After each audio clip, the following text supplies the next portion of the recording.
안녕하세요. 가야대학교 초등특수교육과 여러분. 성수행동을 맡은 윤혜진입니다. 자, 이제 2차 시에서는 우리가 긍정적 행동 지원에 대해서 한번 알아보도록 하겠습니다. 이제 긍정적 행동 지원이라고 하면 우리가 1차 시에 했었던 행동 수정에서 이제 우리가 이제 그 행동 수정을 단지 문제 행동을 감소한다는 게 아닌 이제 그 문제 행동을 대신해서 어떻게 하면 이제 긍정적인 대처 행동을 지원할 수 있는지 이제 포괄적인 의미에서 우리가 살펴보는 시간을 한번 가져보도록 하겠습니다.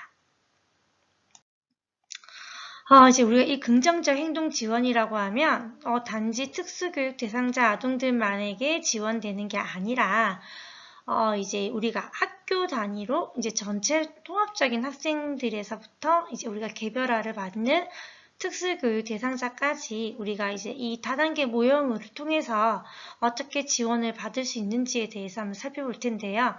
이제 우리가 이 개별화 교육을 하면서도 이 부분을 같이 묶어서 볼 수가 있어요. 그렇기 때문에 여러분들이 이제 그 모형을 함께 이제 살펴보면서 비교를 할 수 있는 시간을 가졌으면 좋겠습니다.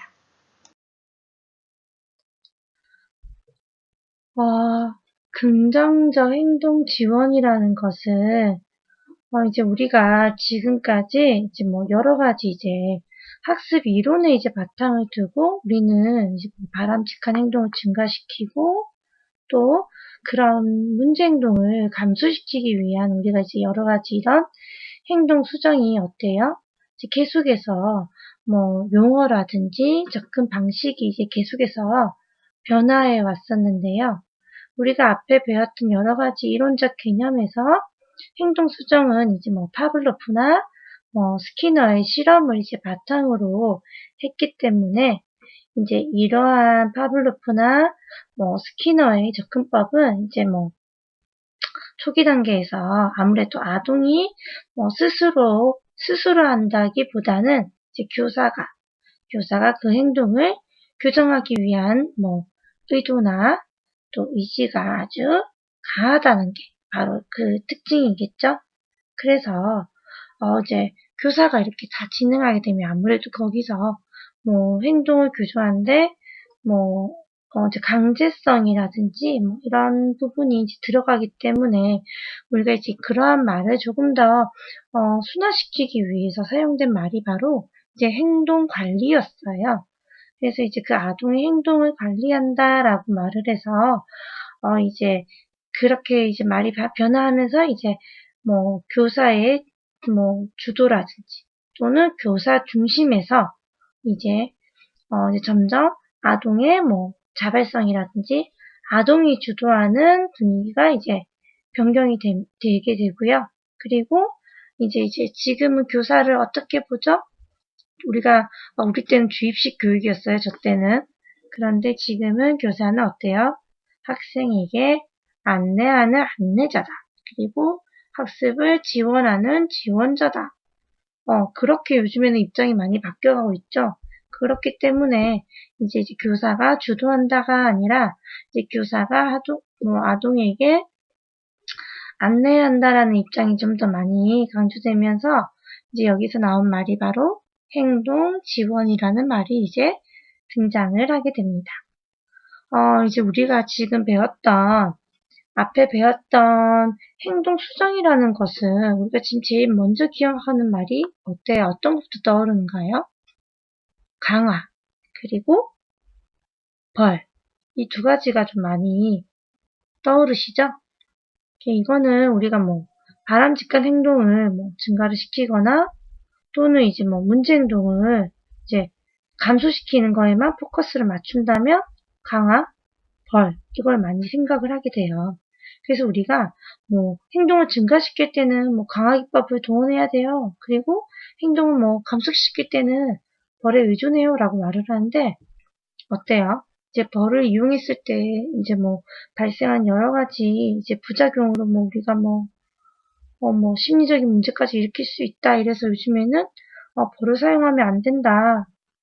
이런 이제 우리가 분위기로 이제 가기 때문에 우리가 이제 강화를 통해서 어떻게 하면 이제 아동에게 긍정적인 행동 지원을 할 수 있을까라는 것을 이제 많이 고민을 하게 되었어요. 그래서 여기서 이제 말하는 긍정적 행동 지원이라는 게 바로 뭐 아동의 행동이나 어 뭐 이제 그 아동이 가지고 있는 이런 라이프 스타일에 있어가지고 이제 긍정적인 변화를 가져오기 위해서는 어때요? 이제 너무 강요를 하거나 아동을 강압적으로 하는 게 아니라 이제 아동의 행동에 대해서 이제 우리가 이제 그런 강압적인 그런 부분을 강조하는 거를 하면 안 되기 때문에 이제 우리가 그런 아동들의 행동에 있어서 영향을 주는 여러 가지 변인들을 이제 우리가 다방면으로 이제 같이 고민을 하고 살펴봐서 그렇게 사정된 변인들을 가지고 이제 우리가 이제 그 문제 행동을 어떻게 하면 긍정적이고 또 효과적인 중재를 이제 설계할 수 있는가. 이런 부분을 바로 우리가 이제 합쳐서 이제 긍정적 행동 지원이라고 이제 우리가 이제 지금 의미를 정의를 하고 있습니다. 그래서 지금 우리 슬라이드에 나와 있는 것처럼 이제 긍정적 행동 지원이라는 게 어때요? 물리적, 사회적, 교육적 이런 다양한 방법으로 지원 계획을 수립해서 문제 행동을 줄이고 그리고 문제 행동을 예방하고 또 우리가 중요한 학습이나 사회적인 여러 가지 부분을 이제 긍정적인 결과를 얻기 위한 체계적이고 개별화된 이제 광범위한 전략이라고 이제 우리가 표현을 하기도 하는데요. 이렇게 긍정적인 행동 지원은 우리가 이제 평가 자료에 기초하는 이런 아동의 환경을 이제 재구조화함으로써 이제 아동이 가지고 있는 행동 문제를 어때요? 감소시키고 또 아동의 생활에서 우리가 이제 여러 가지 학교나 가정이나 사회적으로 이런 삶의 질을 향상할 수 있게끔 돕는 거를 바로 우리가 긍정적 행동 지원이라고 합니다. 그러면 우리가 이제 지금 사실 이 부분에 포커스가 맞춰 있는 부분은 아동이 가지고 있는 문제 행동이에요. 자해라든지 공격하는 행동이라든지 무엇을 부수는 기물 파괴 행동이라든지 반항이나 이런 여러 가지 문제에 있어가지고 이제 우리가 이 긍정적 행동 지원을 어떻게 할 것인가라는 걸 지금 이제 많이 고민을 해봐야 되는데요. 이제 우리가 단지 긍정적 행동 지원은 단 하나에만 기인을 하는 게 아니라는 겁니다. 이러한 긍정적 행동 지원이라는 것은 이제 그 아동이 가지고 있는 문제적인 행동과 또 그 환경과 아동이 해야 되는 학습이 이제 어떻게 연계가 돼서 일어나는지에 대해서 이제 혼합해서 우리가 가치를 밝히는 게 바로 이제 긍정적 행동 지원인데요. 그렇기 때문에 우리가 가지고 있는 이 긍정적 행동 지원에 대한 목표 자체가 이제 가정이나 학교 그리고 지역 사회에서 이제 이 아동이 문제 행동을 줄이거나 긍정적 행동을 증가시키는 것뿐만 아니라 이 모든 부분에 이 아이의 라이프를 높이는 것에 되게 포커스를 맞춰져 있다는 거예요. 이제 그렇기 때문에 이제 이 긍정적인 행동 지원은 이제 여러 가지 우리가 교육하는 교사나 부모나 아동을 도울 수 있는 여러 가지 기타 전문가들이 이제 그 아동의 행동을 이해할 수 있고 또 그 행동을 개선할 수 있는 여러 가지 행동주의적인 것과 또 교육적인 원리를 통합적으로 나타내는 게 바로 긍정적인 행동 지원입니다.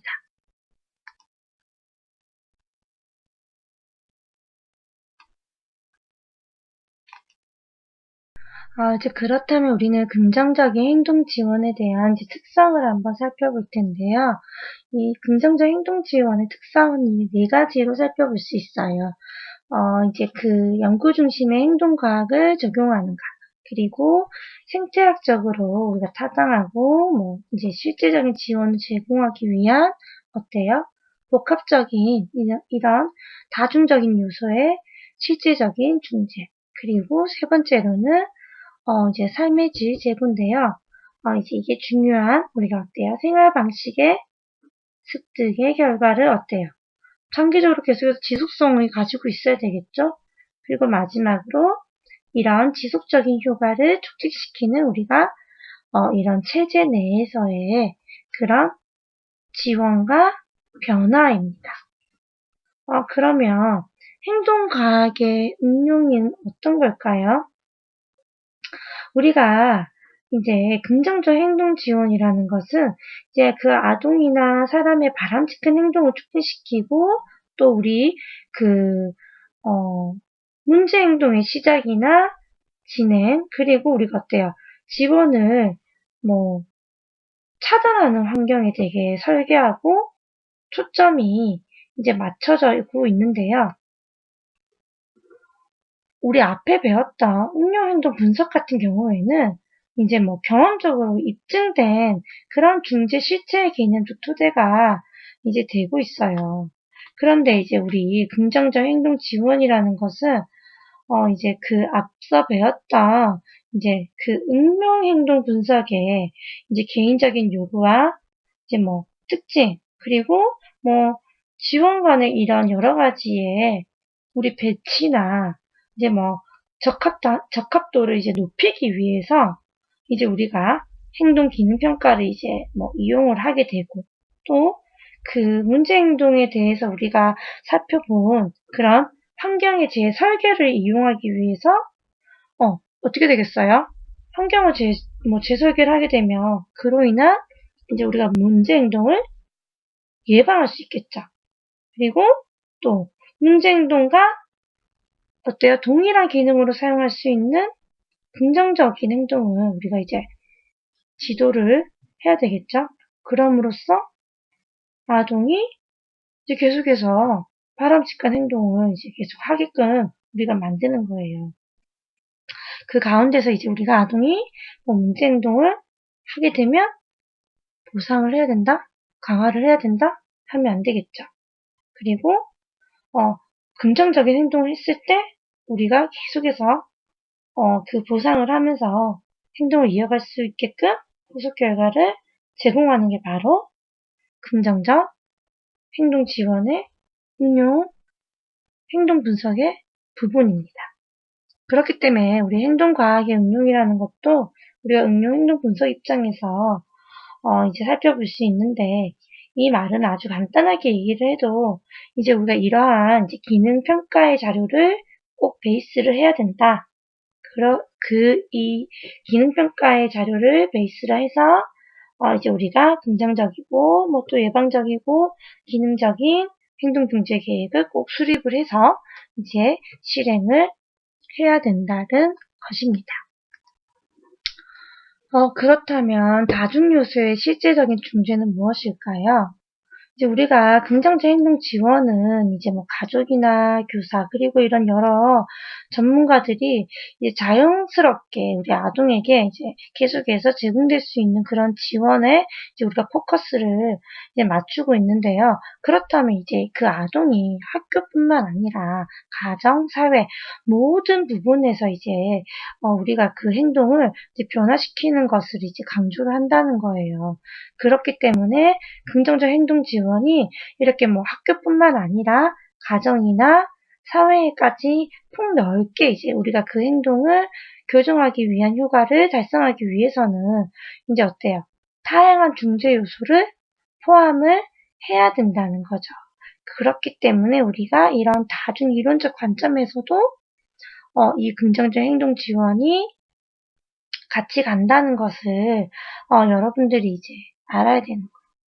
그리고 이제 세 번째로 삶의 질 제고인데요. 이제 이런 삶의 질 제고는 이제 우리가 어때요? 중재를 한다는 부분에서 우리가 이제 이 긍정적인 행동 지원을 통해서 어때요? 그 아동의 생활 방식 자체가 다 변화를 한다는 데에 이제 포커스를 맞춘다는 거예요. 이렇게 우리가 긍정적 행동 지원이라는 게 바로 그 아동의 문제 행동만 중재를 한다. 이게 아니라 그 아동의 전체적인 학교나 문제 행동이 아니라 가정과 아동이 속해 있는 사회의 전반적인 모든 그 아동의 삶을 이제 변화시키는데 포커스를 맞추고 있다는 거기 때문에 우리가 이렇게 이런 아동의 이제 전체적인 삶의 질을 바꾼다는 우리가 전제 조건을 이제 우리가 충족하기 위해서는 어떻게 해야 돼요? 아동이 살아온 전체적인 뭐 과거나 지금 활동하고 있는 뭐 학교뿐만 아닌 여러 가지 사회적인 부분이나 또 가족 간에 있는 부분이나 아동이 속해져 있는 여러 가지 사회적인 맥락의 종합적인 접근이기 때문에 이게 우리가 보게 되면 이제 삶의 질적으로 지속적인 변화를 이끌어내고자 하는 게 바로 긍정적인 행동 지원이라. 그렇죠? 이런 부분에 있어서 삶의 질 제고가 긍정적인 행동 지원이라는 거겠죠? 그렇기 때문에 이제 우리가 이 삶의 질이 뭐 개선이 되면 어떻게 되겠어요? 그 아동뿐만 아니라 그 아동의 가족, 그리고 또래, 학교, 그리고 속해져 있는 그 사회적인 모든 부분에서 이제 긍정적이고 이제 아동이 변하는 부분을 보기 때문에 어때요? 아주 우리가 이 긍정적인 비전을 같이 보기 때문에 이게 맞구나. 이걸 우리가 잘 선택해서 하고 있구나라는 것을 볼 수가 있어요. 그렇기 때문에 이 지금 작게 보면 그 아동이 경험하는 이런 삶의 질 자체가 어때요? 전체적인 이 긍정적 행동 지원에 성공할 수 있느냐, 성공하지 못하느냐를 이제 결정할 수 있다는 겁니다. 마지막으로 이제 체제의 변화인데요. 이제 이건 어떤 거냐면, 이제 우리가 이 긍정적 행동 지원에서, 우리가 보는 게, 이제 문화적인 부분에도 아주 중요한 부분이 있다라는 겁니다. 어때요? 이건 우리가 긍정적 행동 지원은 이제 이 중재를 위한 이제 팀이 이제 결성이 되는데, 이 팀 중심에서 우리가, 여러 가지 문제에 대해서 같이, 의논하고 의사결정을 이제 해야 되는 부분이 있어요. 근데 이제 그런 부분에 있어서 우리가 그냥 단지 아동이 학교에서, 이 교실 내에서 아동이 하는 행동에 대해서만, 우리가 이제 뭐, 행동 전, 행동 후에 대한 부분을 이제 조작하는 게 아니라, 이제 우리가, 이제 그것을 넘어서는 이제 부분에까지 이제 우리가 재인식을 하고 확대를 할 수 있어야지만 된다는 거겠죠. 이게 우리가, 단지 그냥 중재팀에서만 의사결정을 하고 아동을 중재하기 위해서 하는 것도 물론 중요하겠지만, 또 거기에 필요한 양육이라든지, 이제 우리가 또 다르게 이제 사회적으로 이 중재를 유지하기 위해서 필요한 여러 가지, 포괄적인 체계들이 있어요. 이제 그렇기 때문에 이런 체계적으로 포괄적으로 우리가 강요하는 이런 것들이, 이제 하나만 있는 게 아니라, 이제 여러 가지 우리가 행동 지원이나 여러 가지 중재 방법이 있어서도, 이제 이렇게 함께 결정을 하고 체계의 변화를 일으키는 것 자체가 이제 우리가 그냥 일반적인 중재보다는 차별화되는 그런 중요한 특징이 된다는 것입니다.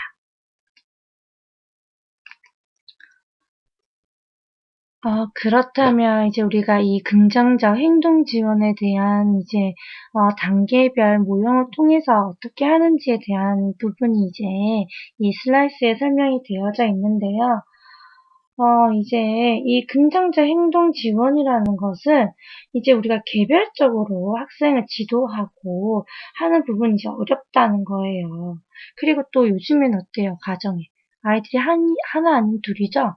이제 그렇기 때문에 이제 우리가 뭐 학력 중심의 이제 뭐 그런 교육 과정이나 뭐 학교 교육이 아니라 이제 우리가 여러 가지 개별적인 지원을 이제 계획하고 우리가 이제 실시를 하게 되는데 이제 그렇기 때문에 이제 이런 행동 문제를 가진 학생들에게 이제 우리가 그 하나하나 욕구를 이제 학생들이나 여러 가지 부분의 요구를 대처하는데 이제 우리가 힘들 수밖에 없어요. 이제 그렇기 때문에 이런 긍정적인 행동 지원 모형처럼 우리가 이제 집단적으로 이제 보면 접근을 하게 되면 이제 우리가 어때요? 보다 집중적이고 이제 개별화되는 우리가 그런 행동 지원을 필요로 하는 그런 학생의 수를 이제 감소시킬 수가 있다는 거겠죠. 모든 학생들에게 우리가 이제 그런 개별적인 중재를 할 수 없기 때문에 이제 이런 부분을 보는 거야. 우리가 이거를 이제 PBS랑 RTI 모형을 이제 함께 볼 수 있는데 여기서 보는 이제 이 PBS 긍정적인 행동 지원에서는 이제 보편적 중재를 통해서 이제 예방을 하고 적극적으로 이제 전 학생들에게 이제 긍정적인 행동 지원을 하게 되고요.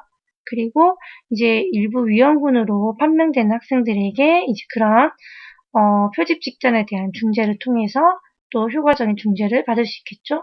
그리고 거기서도 더욱더 개인적인, 개별적인, 집중적인 중재가 필요한 학생들을 우리가 이제 더 한 차례에 걸러서 이제 그런 특수교육이나 또는 아동들에게 심리 상담이나 여러 가지 아동에 필요한 행동 기능 평가를 할 수 있게 되는 겁니다. 그렇다면 그러면 이 보편적 보편적 중재라는 게 무엇일까요? 이제 전체 우리 그 학교에서 이제 우리가 뭐 여러 가지 상황에 대해서 뭐 관찰할 수 있는 문제들이 있잖아요. 그 이제 그걸 우리가 이제 뭐 그 행동에 대한 범위를 결정을 한 다음에 이제 우리가 전체적인 학생에게 이제 그런 행동에 대해서 우리 뭐 면접이라든지 관찰을 통해서 그런 우리가 우리가 그런 집중적인 의사소통을 통해서 이제 그런 보편적인 뭐 대안 기술이라든지 그리고 뭐 관찰을 할 수 있는 게 바로 보편적 중재이고요.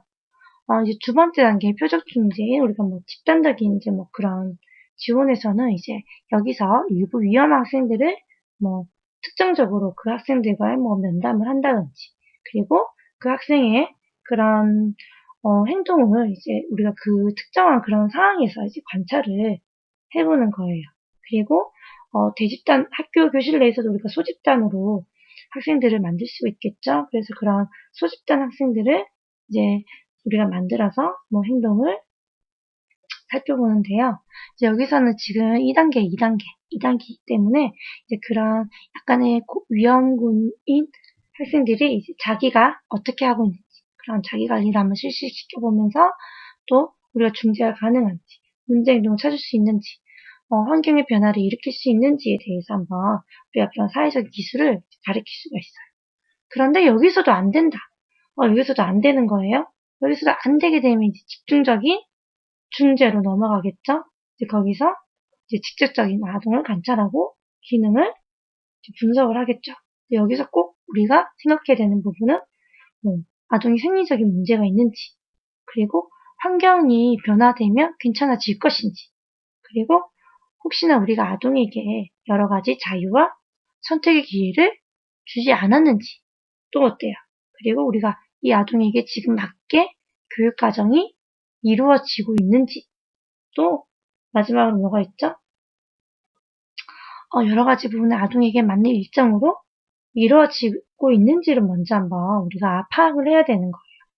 그게 제일 간단한 거 제가 앞에 얘기했었어요. 희애가 밥을 먹고 오지 않아서 1, 2교시 때 되게 뭐 수업에 집중할 수 없고 행동에 문제가 있었는데 그 희애에게 어땠어요? 아침밥을 제공하고 난 뒤로 문제 행동이 사라졌죠. 이렇게 우리가 아주 기초적인 생리적인 요인만 해결을 해도 바뀔 수 있는 그런 문제가 있을 수 있다는 거예요.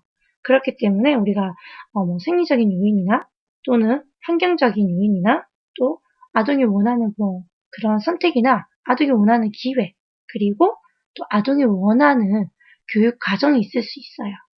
우리가 특수교육에서 어때요? IP를 작성하죠. 여기 들어와 있는 교육과정은 어떻습니까? 아동에게 맞는 교육과정을 다시 해서 우리가 특수교사들이 보통 다시 작성을 하게 되죠. 물론 표준교육과정이나 기본교육과정을 베이스로 하긴 하지만 아동의 특성이 맞는 교육과정을 IP에 우리가 작성을 한다는 거죠.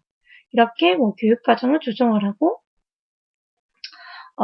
우리가 그에 맞는 이제 기술을 지도를 할 수 있게끔 하는 게 바로 우리가 이제 뭐 집중적인 중재로 볼 수가 있는 겁니다.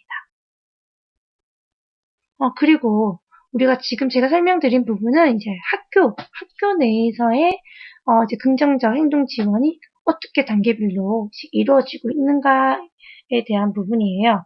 그러면 우리가 긍정적 행동 지원은 학교뿐만 아니라 가정과 사회와 연계가 된다고 했었죠. 그러면 우리가 이 학교 외의 지원은 어떻게 되는 걸까요? 똑같아요. 이것도 우리가 이제 이 아동의 가정이 어떻게 되어 있는지, 이 삶의 질이 지금 어떤지, 가정의 환경이 어떤지를 그 부분에 있어서도 우리가 꼼꼼하게 살펴보아야겠죠?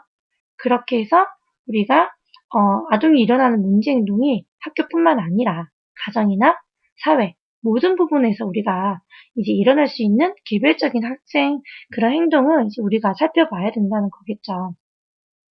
그래서 여기서 말하는 집중적인 중재는 학교에서 단지 그냥 뭐 수업 교육과정 뭐 개편하고 아동에게 맞는 뭐 수업을 제공하고 교수를 제공하고 이런 부분만이 포함이 되는 게 아니고요. 이제 이런 가정이나 이제 우리가 이 지역 사회에서도 일으킬 수 있는 이런 여러 가지 사건들을 이제 우리가 이제 관찰하고 또 우리가 이제 이 문제 행동을 그런 부분에서도 이제 개선할 수 있는 데이터를 가족과 사회가 같이 공유하고 같이 중재를 한다는 게 바로 포함이 되어 있습니다.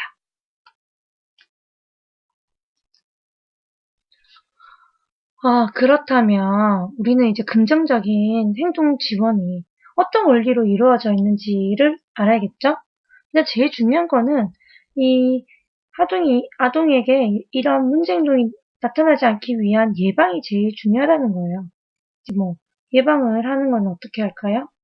여러 가지 사회적인 뭐 소셜 스킬을 가르치는 것도 필요하고 또 뭐 여러 가지 문제 행동에 대한 부분도 우리가 이제 줄일 수 있는 예방을 하는 거죠.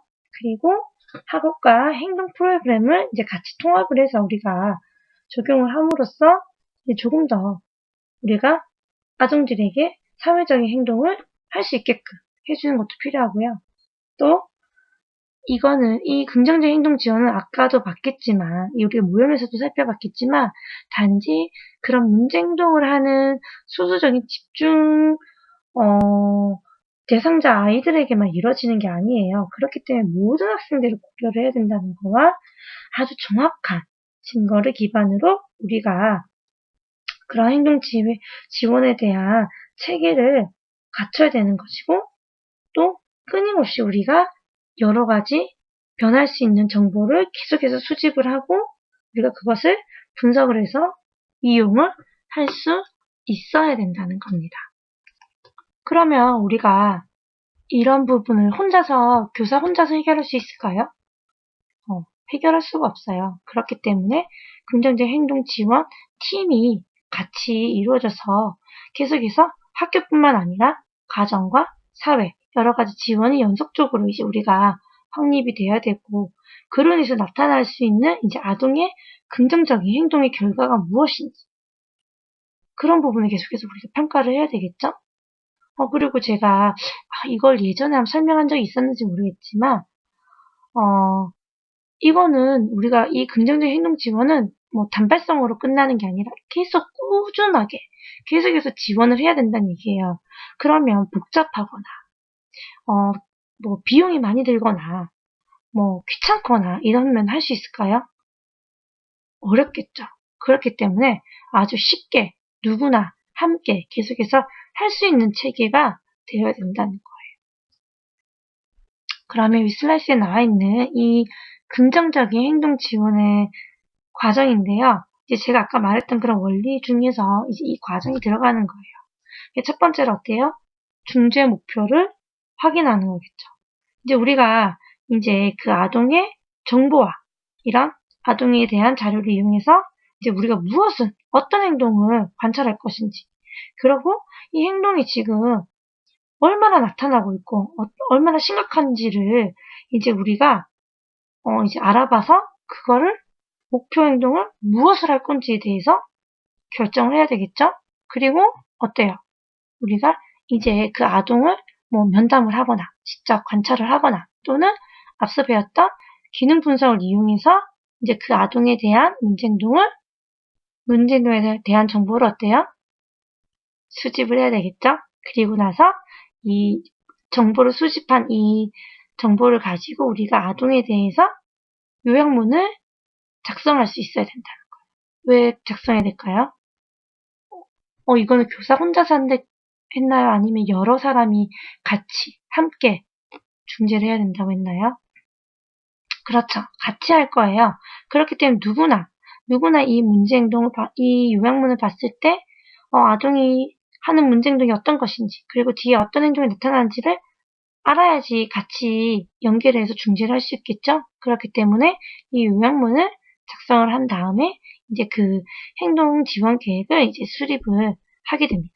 이 계획을 수립을 할 때에도 이제 우리가 뭐 특정하게 이 문제 행동을 어떻게 우리가 없애겠다 이렇게 뭐 원대하게 수립을 하는 게 아니라 이제 아주 일상적으로 우리가 어떻게 지원을 할 수 있는지 가정에서 사회에서 학교에서 함께 지원할 수 있는지를 찾아서 그 적절한 방법으로 이제 계획을 하는 게 되게 중요하고요. 이제 마지막으로 어때요? 이게 우리가 이제 이 아동에게 행동 지원 계획을 이제 실시를 했어요. 그렇다면 이제 이 아동에게 그 문제 행동이 긍정적인 행동으로 어떻게 잘 되어가고 있는가? 우리가 그 세웠던 목표를 잘 달성하고 있는지에 대해서도 계속해서 점검을 해야 되겠죠. 만약에 점검을 했는데 아동의 문제 행동이 더 심해졌어요. 그럼 어때요? 다시 관련 정보를 수집하고 우리가 지원 계획을 수정을 하고 수립을 해야 되겠죠. 그리고 과감하게 불필요한 계획은 뭐 삭제를 하거나 변경을 해야 된다는 거예요. 그래서 우리가 끊임없이 우리가 이 계획을 점검하는 것은 끝나고 하는 게 아니라 중간중간에 계속해서 팀들이 함께 의논하고 점검을 해야 된다는 것입니다.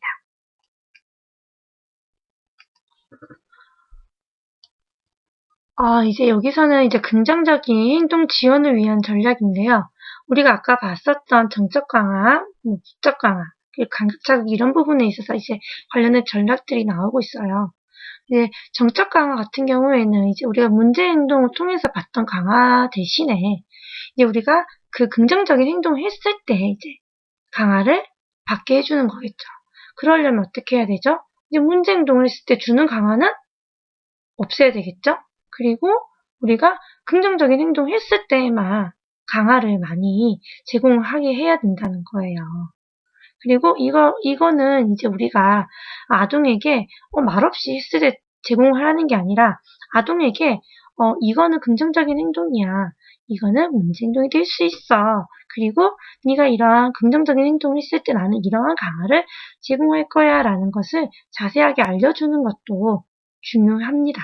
근데 이제 우리가 알려만 주고 아동이 스스로 할 수 있게끔 놔둬야 될까요? 그렇지 않다는 거죠. 어때요? 교사는 뭐라고 했죠? 안내자의 역할이 되어야 되겠죠? 그래서 우리는 그 아동이 이제 문제 행동이 아닌 그런 긍정적인 행동을 할 수 있게끔 우리는 계속해서 유도하고 이제 지도를 하는 역할이 이제 필요한 겁니다. 이제 부적 강화 같은 경우에는 우리가 문제 행동을 했을 때 아이가 이제 자기가 싫어하는 혐오자 그거 이제 도피하는 거예요. 그럼 어때요? 우리가 문제 행동을 하지 않아도 그 부분을 도피나 회피를 할 수 있는 행동을 또 알려줘야 된다는 거겠죠. 그러면 우리가 왜요? 아동이 해야 되는 과제나 활동 또 그런 여러 가지 부분을 이제 교체를 해줄 수 있다는 거예요. 근데 이 교체를 할 때에 문제 행동을 했을 때에 교체를 해야 되는 건가요? 이제 그렇지 않다는 거예요. 우리가 아동의 수준을 조금 더 파악을 해서, 아동이 계속해서 성취를 느끼면서 회피를 하지 않게끔, 아동이 성공을 느끼게끔, 성취를 느끼게끔 하면서, 우리가 문제행동을 통해서 그런 자기가 싫어하는 혐오 자극이나, 그런 상황을 회피하는 것을 이제 우리가 이제 지도를 해야 된다는 거예요. 아예 우리가 숙제를 없애준다. 그거는 더욱더 강한 부적 강화가 될 수도 있어요. 그런데 이제 그게 아니라, 이제 우리가 그 양을 조절을 한다든지, 방향을 조절을 한다든지, 방법을 조절을 하면서 이제 우리가 그런 행동이 있어가지고 지도를 할 수 있어야 합니다. 이런 감각 조절이나 감각 자극이나 이런 관련된 일반적인 이런 이제 전략에서는 이제 아동들이 이제 우리가 좀 고도의 자폐 오티즘이나 아이디 같은 경우에는 이제 아동들이 이제 그 자극을 통해서 이제 얻는 자기의 강화가 크기 때문에 이제 이렇게 되는 경우가 되게 많아요. 그러면 이제 아동에게 우리가 이 자극을 대신해서 다른 걸 할 수 있는 것을 알려주거나 쓸 수 있는 방법을 이제 우리가 지도하는 게 되게 중요해요. 그리고 하지 않게끔 아동이 자기 스스로 이제 통제를 하고 이제 하지 않는 그런 인내심을 갖도록 이제 우리가 지도를 하는 게, 이제 중요한데요. 이제 우리가 이렇게 하는 여러 가지 자극에 사실 교사나 부모가 이제 우리가 참지 못하고 이제 그 다음 행동이 나가는 경우가 되게 많이 발생을 해요. 예를 들어 아동이 순식기를 만진다. 이러면 수업이나 이렇게 진행이 되기 어렵기 때문에 거기에 대해서 우리가 계속해서 바로 즉각적인 개입을 하는 경우도 되게 많단 말이죠. 근데 그런 부분에서 우리가 이제 어느 정도까지 허용을 하면서 이 자극을 우리가 변화시켜 줄 수 있는가를 살펴봐야 됩니다. 아동에게 생명에 위협이 되지 않는 선에서는 이제 우리가 이 여러 가지 자극에 있어가지고 우리가 아동을 천천히 줄여줄 수 있게끔 이제 우리가 변경을 해줘야 되는데, 이제 내가 못 견디겠다. 내가 그 아동이 하는 그런 작은 생식기를 만진다든지, 계속 눈을 막 만지다든지, 머리를 뽑는다든지, 이런 행동에 우리가 참지 못하고 즉각적인 계속 반응이 이제 강화가 더욱더 될 수 있다는 거예요. 이제 그렇기 때문에 우리가 이제 아동에게, 그런 자기 감각 자극이 아닌 다른 게 더 즐거울 수 있다는 거를 차츰차츰 우리가 제공을 하고, 우리가 늘려가도록 해야 되는데, 제일 중요한 것은 어떻다? 교사나 부모가 이제 그러한 우리가 인내가 좀 짧은 경우가 많기 때문에 이제 그런 부분을 좀 더 생각을 해야 된다는 거죠. 근데 사실 우리가 이런 부분에서 진짜 중재하기가 되게 어려워요. 그래서 여러분들이 이제 활동을 할 때에도 아동이 움직일 수 있는 시간을 준다든지 또는 쉴 수 있는 시간을 제공을 한다든지, 그리고 우리가 아동의 반응을 계속해서 우리가 다양하게 나올 수 있게끔 다양한 이런 자료나 교수 방법을 사용하는 것도 이제 필요하다는 거예요. 여기서 나와 있는 이제 여러 가지 이런 중재 방법을 여러분들이 이제 좀 잘 숙지를 하고 있어야지 이제 당황하지 않고 이런 감각 조절이나 이런 기능이 있어가지고 우리가 이제 아동에게 중재를 제공할 수 있게 되는 겁니다.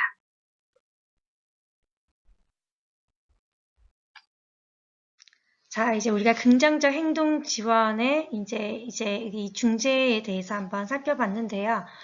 이제 우리가 의미를 알았으니까 이제 3차 시에서는 이제 우리가 학교 차원에서 어떻게 하면 긍정적 행동 지원을 할 수 있는지에 대해서 한번 살펴보는 시간을 가지겠습니다. 그리고 우리가 앞에 제가 얘기를 했듯이 3차 시에는 이제 우리가 해야 될 과제도 함께 제가 안내를 하도록 하겠습니다. 자, 이제 잠시 쉬고 다시 만나겠습니다.